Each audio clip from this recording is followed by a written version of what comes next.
What's up, Infinity Gang? It's your boy RJ. And it's Emily. Welcome back to the channel.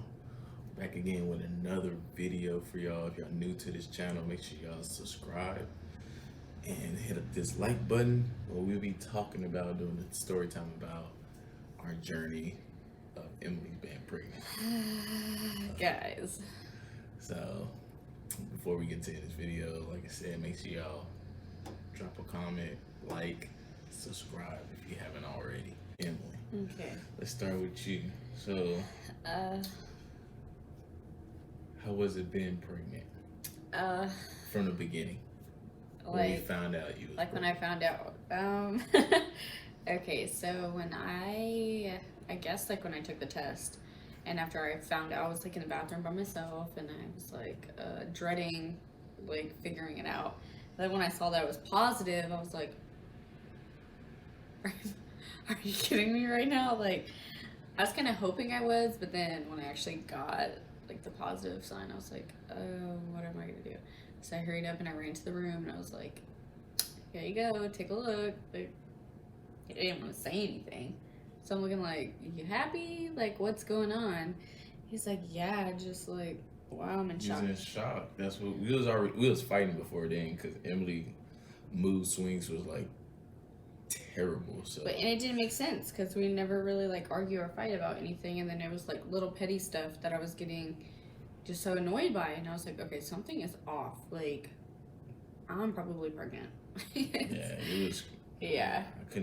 We couldn't stand the sight of each other. It was just Yeah. arguments after arguments after I was like, arguments. this is weird. But when she came in and she was like, you could tell that she was crying, and then she said, I'm pregnant. I couldn't even do anything because Just stared at the pregnancy test, and I'm like,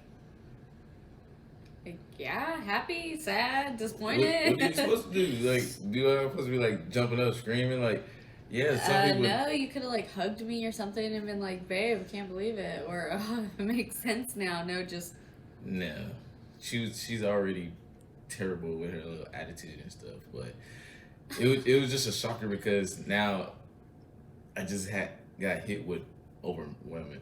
So it was just like I gotta raise a kid, gotta support family because I wasn't working then. So it was just like, man, now I gotta really find a job and start really getting everything going. And we was still living with her mom, and I was like, man, like I gotta step up to the plate and like get this going.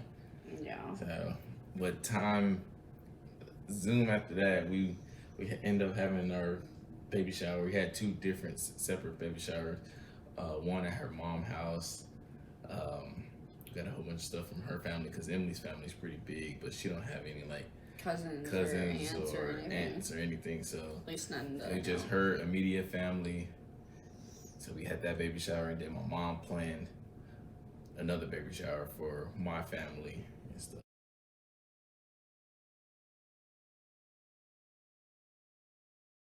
The journey leading up, because you couldn't tell Emily was pregnant.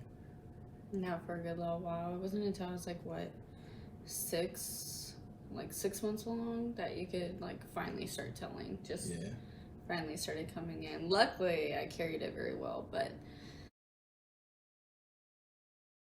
it was interesting to say the least. Got all of the typical morning sickness. Just didn't really get like weird cravings. All I really wanted was just chicken all the time. Nothing like strange or anything like that. Going to the doctors and everything. Every appointment was really positive. It was super good. He was measuring on track, just super healthy.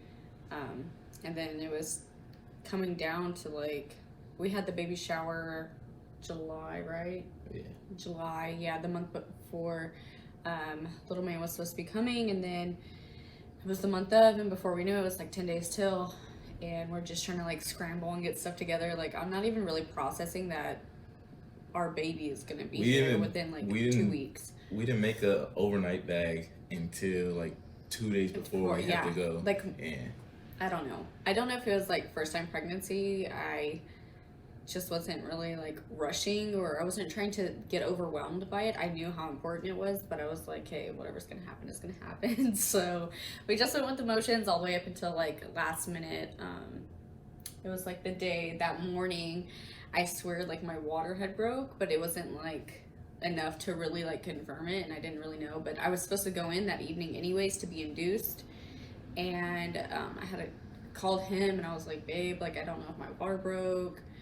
He's like, you need to call your nurse, like you need to call the doctor and see if that's okay. Sure enough, I called them. It was like what, 12 or 1 in the afternoon, and they were like, yeah, you need to get in here now. And I was like, I'm supposed to be there at 6 this evening anyways. Like, they were like, no, get in here now. I was like, okay. So I had to call him back and let him know, like, babe, we've got to make our way up to the hospital.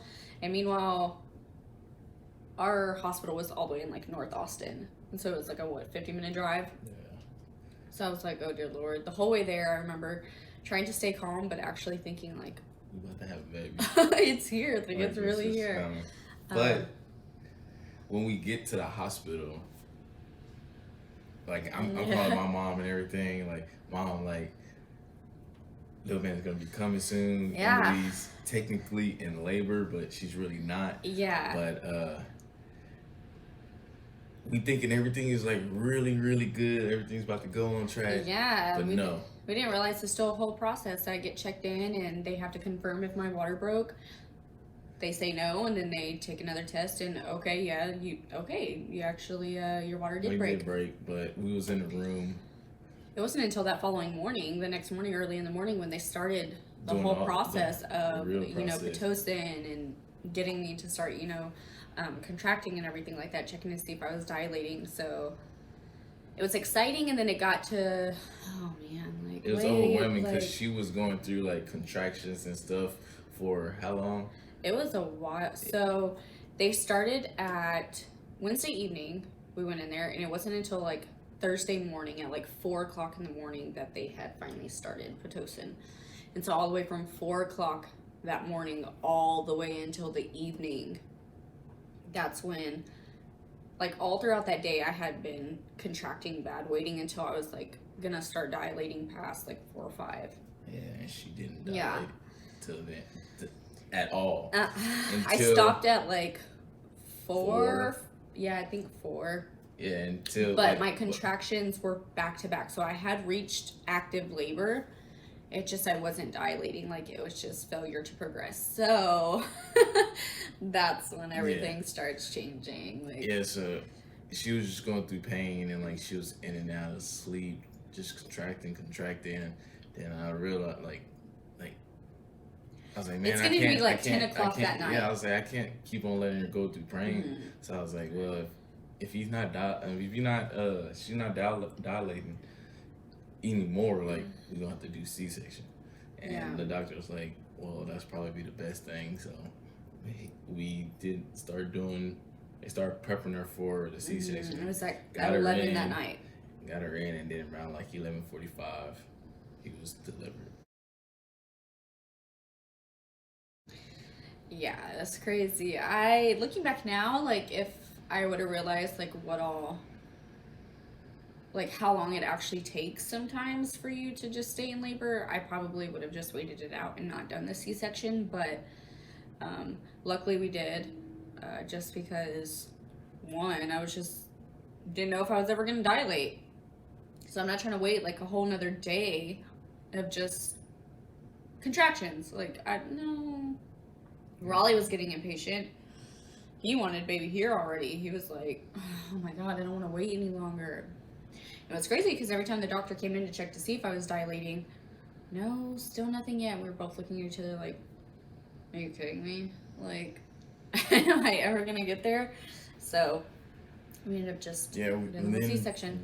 We did C-section. He finally was born, but Emily was on medication, so she was asleep. I was drugged up heavily. She was asleep for the first 6 hours of he was born. Yeah, I didn't so get I to was hold just my baby. with him. I was just with him the whole time. My mom got to hold him. My brother got to hold him. Her sister, two of her sisters got to hold him.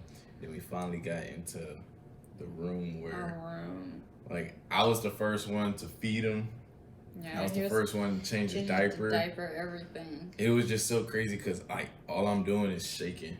I'm like shaking the whole time because I didn't know We were what was both going. shaking. You're shaking because you're like, oh my gosh, and I'm shaking because my hormones are switching back over. So like that's all I remember is just like shaking, and I'm like, is this ever gonna stop? Like, what the hell? Yeah, it was just crazy. I was very overwhelmed. But Emily's having a good old sleep. But I remember like being in and out. Like I would like open my eyes and I could see him holding him or like his family and stuff, and then I go back out and I wake back up. But I remember feeling so like literally like drugged up where I'm like, I physically like feel like I could do it, but I know if I were to hold him, like I would have no muscle control. Like it felt like I don't know. I was helpless. That's basically what it felt like. yeah, but it was great. And then sim through all that. Everybody got to see him and everything. And now Junior's about to be 2 years old in 2 months. Already, So, yeah.